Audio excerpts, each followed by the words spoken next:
IHI Books presents Bertin's River Part 4, a novel by Jan Gary Cantav. Background music by Fula, featuring my late friend Tito, composer, singer, and guitarist.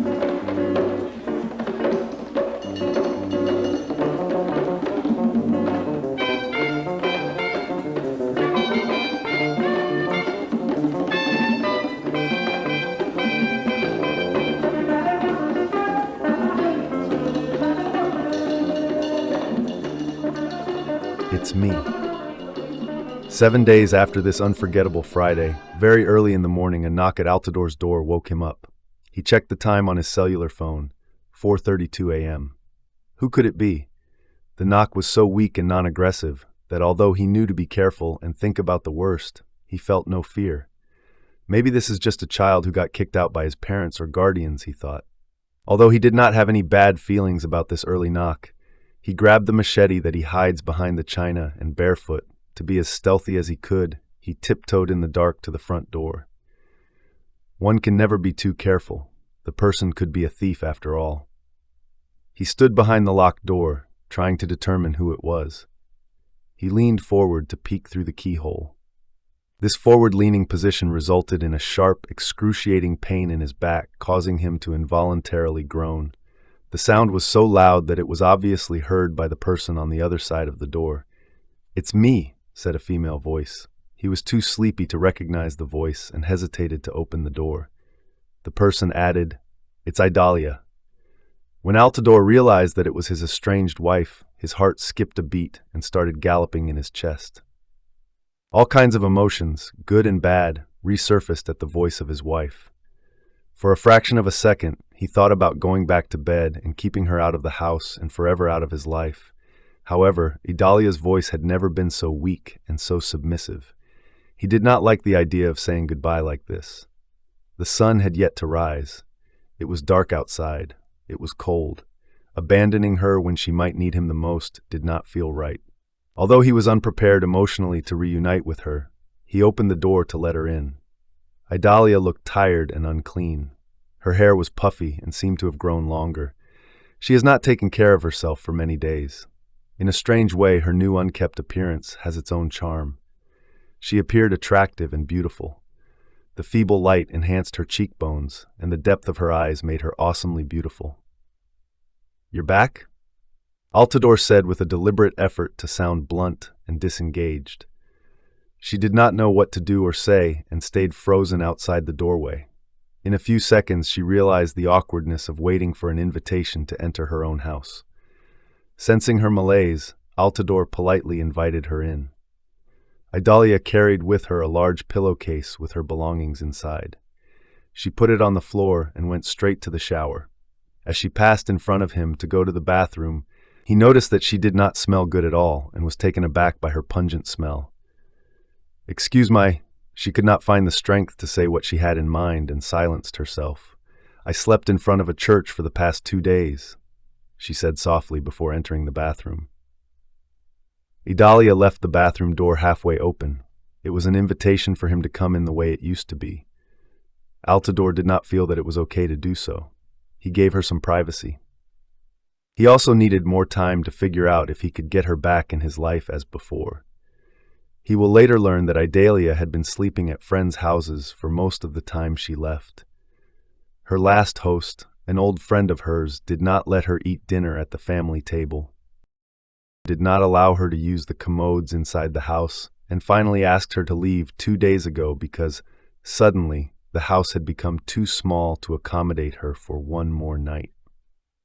Last night there was a high possibility of rain. Idalia called Claude, hoping that he would help her with sleeping accommodations for the night.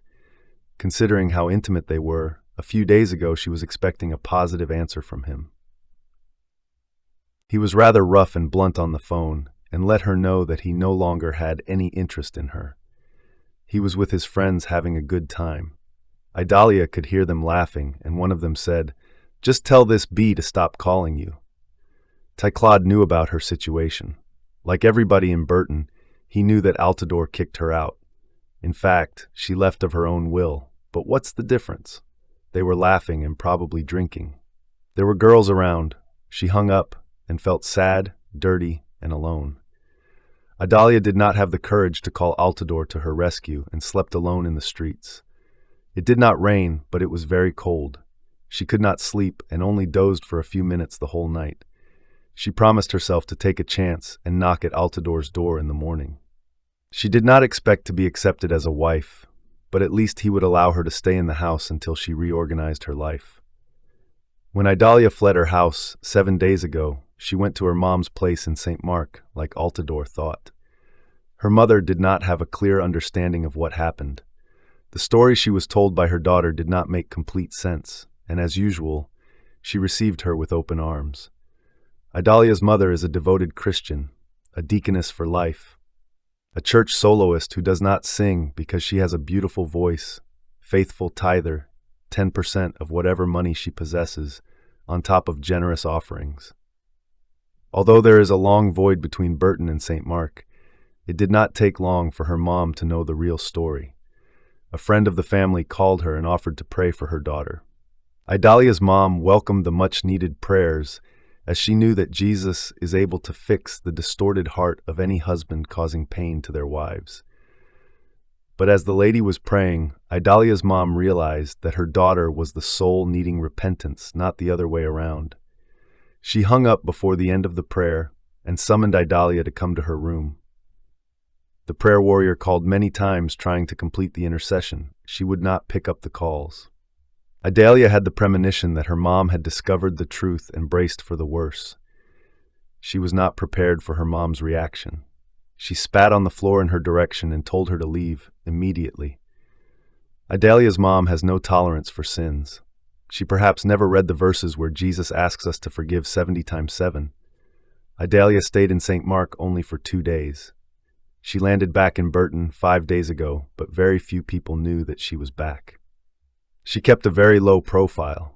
She slept at friends' houses, and when she ran out of friends who were willing to keep her for a night or two, she slept à la belle étoile in the streets.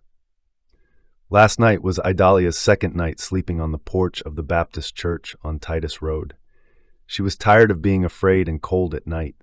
She was tired of being at the mercy of Raphael, a well-known young thug living in Bertin, to give her protection for a fee.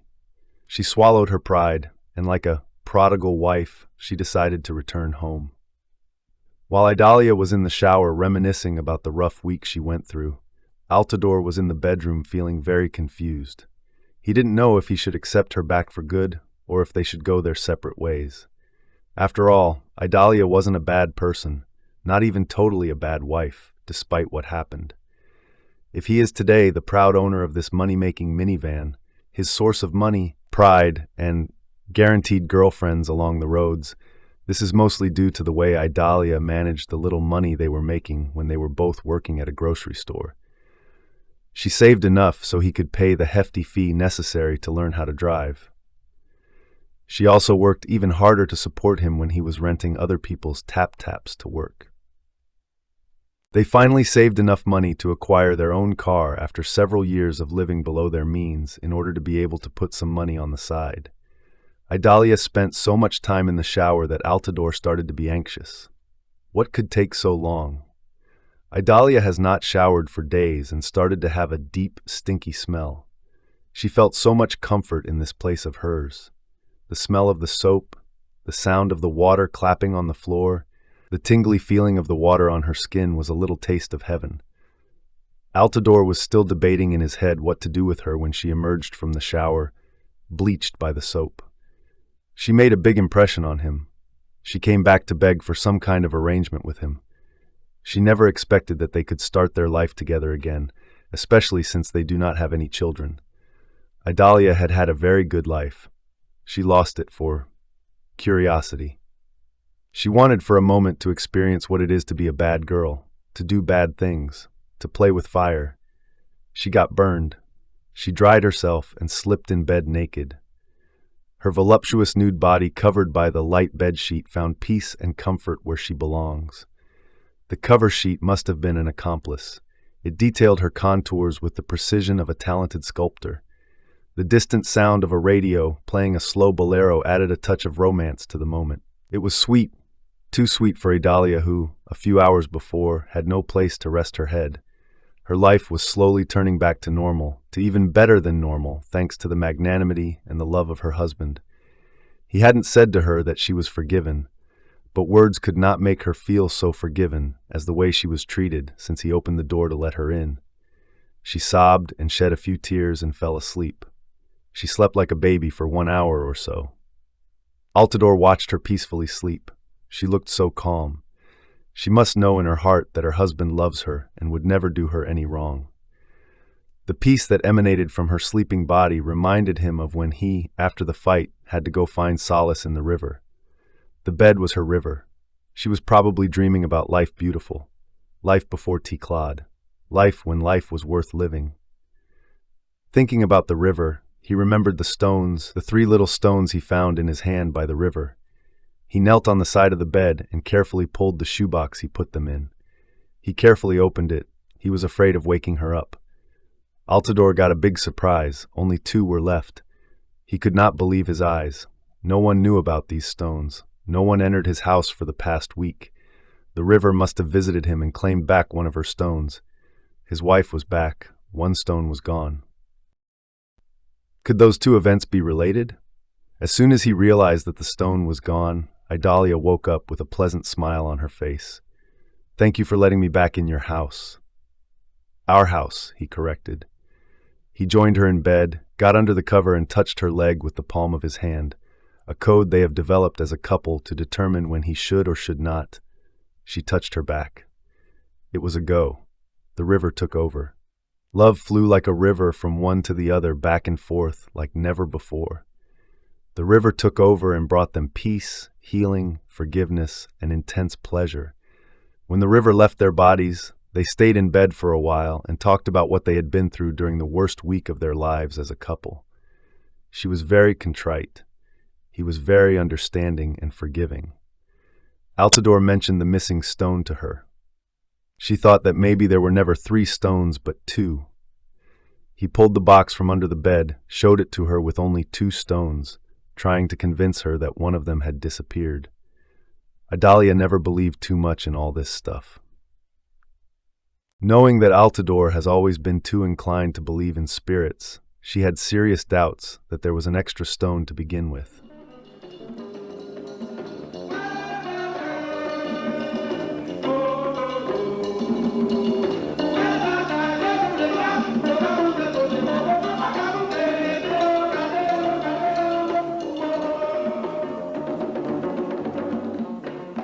Chapter 12. It's me, Jacobson. Jacobson, the friend who betrayed Altidore on that infamous day, has been roaming around Altidore's house since this morning. It was Sunday, the day he would normally get the tap-tap from Altidore and make some money for the week ahead. Last Sunday, the whole situation was too fresh, and he didn't dare approach Altidore.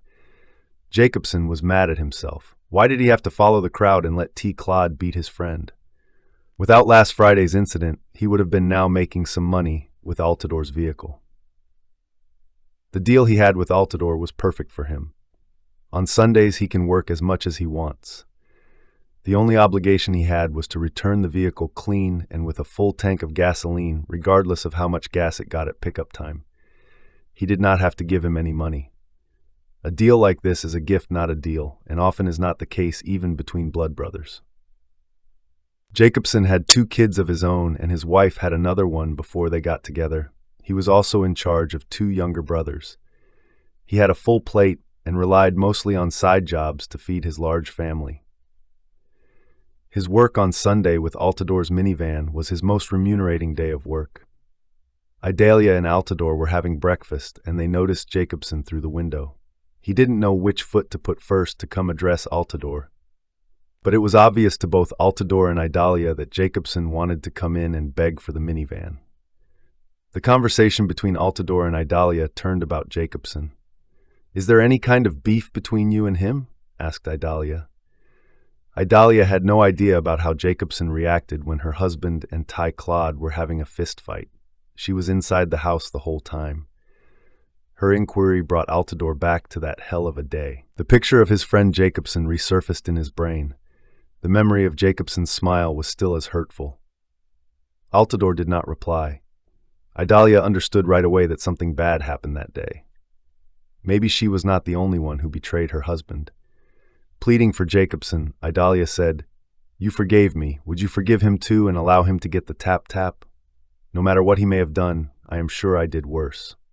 I never told him not to get the car. I really don't care about him now, but his kids are suffering for no reason," replied Altidore. As Jacobson was on his zillionth time passing by the front of the house, Altidore opened the door and Jacobson acted as if he was just passing by chance. "Are you here for the shoo-shoo?" Altidore asked casually. Jacobson was pleasantly surprised that Altidore looked so relaxed dealing with him. "Oh yes, yes," he said precipitously. He was not so sure that Altidore did not simply want to trick him and humiliate him in return for the way he behaved a few days ago. "It's okay, man. Come inside," added Altidore. Jacobson was even more surprised to see Idalia sitting at the kitchen table, back at her house. He thought that they would never go back together again, especially because they had no children. He has seen so many men bow out of marriage for much less. He knew countless men who abandoned their wives and children simply because wifey had gained a few pounds in the wrong place or because a much younger girl made them offers they could not refuse. Jacobson was aware of Idalia's brush with homelessness and was happy for her. Although he could not understand his friend's decision to get back so early with Idalia, he was happy for him too, since he looked happy. Altidore handed him the key to Shoo-Shoo and gently tapped his back, a gesture that meant that everything was all right between them. Jacobson left with the keys happy, confused, and guilty for not helping his generous friend when he was in great need. The box with the stones was still on the bed when Altidore and Idalia went back to the room. She picked it up to put it back under the bed. The rocks rolled inside the box. They sounded more like just one. She opened the box and yelled, "Honey, honey, come see this." What could be so strange about the box that would make Idalia become so livid? She was visibly shaking, overwhelmed by strong emotions. Altidore rushed to her, and he couldn't believe his eyes either. Initially, there were 3 stones in the box, 2 whitish and 1 reddish. Idalia came back in Altidore's life. One of the 2 whitish stones vanished. Now that Jacobson was back, the second whitish one was also gone. As witnessed by both Idalia and Altidore, a few minutes ago there were 2 stones, a red and a white. Now only the red was left.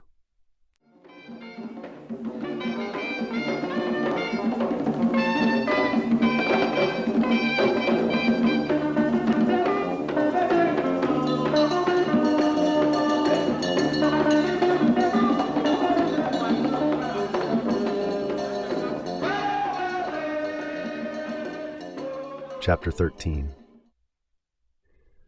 The Last Stone.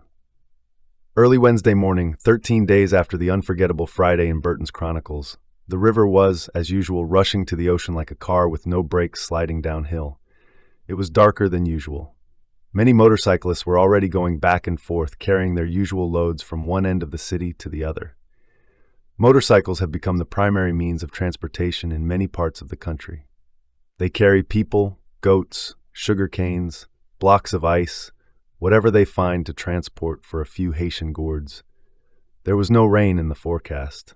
It was a good day. More than a week had passed since the Altidore T. Claude incident happened. People started to forget about it. It started to become water under the bridge, like they say. Normally, Altidore would have been at least on his second trip at the job driving his tap-tap. He decided to start working a little later. Since his lost fight against T. Claude, the back pain that he had been complaining about for years has become unbearable, and at times he has had difficulty staying behind the wheel for too long. From his house, he could hear T. Claude and his gang waking up the whole neighborhood with their loud motorcycles. When they passed in front of Altidore's house on their way to the river, he glanced at them. There were 5 men and 3 motorcycles. T. Claude was the only one riding alone. As usual, they were going nowhere. They were just going back and forth, making noise, raising dust, showing off their daredevil skills. T. Claude and his gang were forced to make a sudden stop at the riverside as a big, heavy truck carrying drinking water was already engaged in the narrow path in the water. Although there was plenty of room for the truck and the motorcycles to cross simultaneously, it was more prudent to let the truck go first. After the truck reached the other side, like they had done thousands of times, they rode fearlessly through the river, splashing water all over and making their bikes roar as loud as they could. The first two motorcycles went smoothly. They were a little faster than usual and created wider and taller waves. T-Claude, the motorcycle's engine, cut off while it was waiting for the truck. It took him a few seconds to reignite his engine and was the last to enter the waters, trailing the others by a good 10 feet. As he was crossing, right in the middle of the water, his motorcycle stalled. He panicked. A strong metallic taste rushed into his mouth. His heart started to beat faster and faster. He felt that something was seriously wrong. The river was not very deep, and this should not be any serious cause to worry. Normally, T-Claude would keep his balance and simply push the motorcycle out of the water. This time he fell. His friends became worried because a few feet away from where he fell, the river had a strange deep cascade in its course, about 15 feet deep. They quickly stopped on the other side of the river and ran back on foot to help him get up. The motorcycle locked T-Claude's left leg under its weight, and he could not get up on his own. Before they could get to him, his leg disengaged, and he was violently tossed by the river and dumped headfirst into the ditch. It happened so fast. His athletic strength could help him. T-Claude's body disappeared in the tumultuous, bubbling, brownish water. A flash of red tainted the water for a few seconds. The red spots were washed away in a flash. His friends could not believe their eyes. T-Claude would never be seen again in Bertin. His lifeless body was found under the bridge in Lamonton, half a mile away, 2 days later. The death of T-Claude sent a strong shock in the whole city. This kind of accident has never happened before. T-Claude was one of the most skilled riders in town. When he was younger, those who knew him remembered him riding his bicycle backward at high speed. He was often seen standing on the seat while going downhill with no fear of falling. When it comes to motorcycles, he was a real daredevil. Brenor was the first one to publicly express his doubt about T-Claude's death as a normal passing. No, he said to whoever asked him his opinion. We're not going to take this just like that. He was heard indirectly accusing Altador. Taking the life of such a vibrant young man for a woman is not just. Others echoed the same opinion, and Altador had to play it safe. He knew that people wanted to believe that he had his hand dirty in the death of T-Claude. He paid a visit with his wife to one of T-Claude's friends who took in charge the funeral. He volunteered his contribution, 2,500 Haitian gourds. He was probably the largest contributor. The funeral arrangements were promptly made. T-Claude left behind a young daughter he conceived with one of his many girlfriends. The sperm delivery was his only major contribution in the upbringing of this child. In a poor town like Bertin, where most people are poor, it is common that events that require large expenses, especially funerals, turn into a community affair. Near and far neighbors pitched in. It was the case for T-Claude funerals. His close friends were in charge. They requested monetary contributions from members of the Grande Famille, the community. The funerals were celebrated on the Saturday following his death. Altador and his wife did not attend. Every Saturday, Altador's wife, Idalia, gives her house a deep clean. She does more than the usual daily dusting. On the day of T-Claude's funeral, she needed to stay busy to avoid thinking about him too much. The whole sexual escapade they had together came back to haunt her. She could not say that she even liked T-Claude, but she liked what they did together. It happened so quickly. A few days ago, they were together eating out of the forbidden tree. Now he was dead. Life was moving too fast, so fast that she felt sick and nauseated. Altador, anticipating the state of mind of his wife on the day of T-Claude's funeral, stayed home with her and helped clean the house instead of going to work. Jacobson was pleased to have an extra day on the road. As Altador was sweeping under the bed, he accidentally struck the box containing the last stone, the red stone. At this moment, he had the strong conviction that the red stone would no longer be there. Idalia was nearby, their eyes crossed, and they understood without exchanging words what they both were thinking. Altador bent down, reached under the bed, and carefully pulled the box out. He slowly opened it. They both looked inside the box together. They knew that the last stone, like the other ones, would be gone. Idalia sighed. She had a big sigh of relief when she saw that the stone, the red stone, was there as it was left the last time when they realized that a second stone had evaporated. Altidore was also glad that the red stone was still there. Maybe the other stones never really disappeared. As they were debating whether the previous stones' disappearances were simply a figment of their imagination, Altidore's left foot tripped over the broom. He almost fell. The box containing the red stone slipped out of his hands and fell at his feet. Idalia picked it up since she knew that bending was often difficult for Altidore. He suffers from chronic back pain. The box was empty. Empty. Empty. Really empty. They did not see or hear the stone falling. The red stone was nowhere to be found in this tiny bedroom. The red stone was gone. The red stone was gone right before their eyes. They searched everywhere for it but couldn't find it. The river has spoken. Idalia, overwhelmed by confusing emotions, burst into tears. Altidore took the empty box from her and her by the shoulders. She was crying because she was scared. Her mind could not fully comprehend what was happening. Stones were disappearing. She lost her good name. Altidore was way too graceful. She was feeling dizzy. Ticlade was dead. Nothing made sense. Altidore guided her to bed. She laid down sobbing. She kept on saying no, no, no until, exhausted, she closed her eyes and seemed to fall asleep.